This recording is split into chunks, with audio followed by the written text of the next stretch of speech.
Hello there, science explorers! It's Justin again.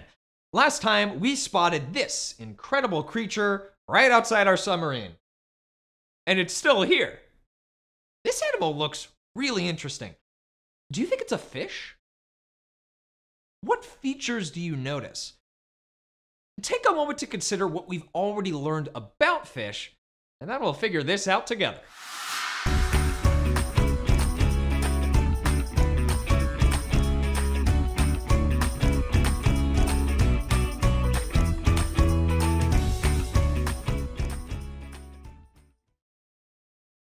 That mysterious creature is, in fact, an octopus.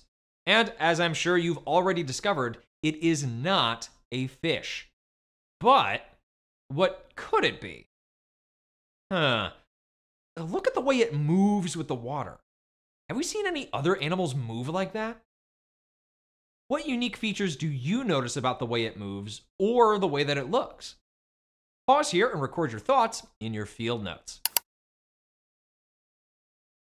Something about this octopus seems very familiar to me. The texture of its body and the way it moves remind me a lot of the snail we saw in the freshwater biome. That snail was an invertebrate, right? Most of the animals we've talked about so far have a backbone or spine like these, but the snail didn't. Invertebrates don't have this kind of structure inside their bodies. Do you think this octopus could be an invertebrate too? It does seem to flow and move with the water. Have you ever seen another animal do that? I sure haven't. Those movements would be very difficult to do with a spine. Just like the snail, this octopus's body is very flexible. Do you think their bodies are like that for a reason? How could that help them survive? This characteristic actually can help them survive. Because of their flexibility, octopuses are able to squeeze into very tight spaces. This helps them escape from predators. Look how this octopus is hiding in this tiny space between corals. And look at this one. Did you see how it changed colors? It did a great job of blending in with the sand. I bet that ability comes in handy. If you were an octopus, how would you use it? Well, that ability to camouflage or blend in with its environment helps this creature survive big time. It can hide from predators easily, and it even helps the octopus hunt for food in a very sneaky way. As you've probably already realized, octopuses are known for being really smart. They have great problem-solving skills and can even find their way through mazes. Did you notice any other unique traits as you observed earlier? How about those little suction cups on the bottom of their tentacles? These tentacles have hundreds of tiny suction cups on the bottom. They're actually called suckers. They help the octopus grab things, move things around, and successfully navigate their environment. Did you see that? He just walked away with those shells. There are so many reasons to be fascinated by octopuses, but I think I see another creature we might want to investigate on that coral. Meet the starfish, or sea star. This is another invertebrate, but they have a completely different way of moving and navigating in their ocean environment.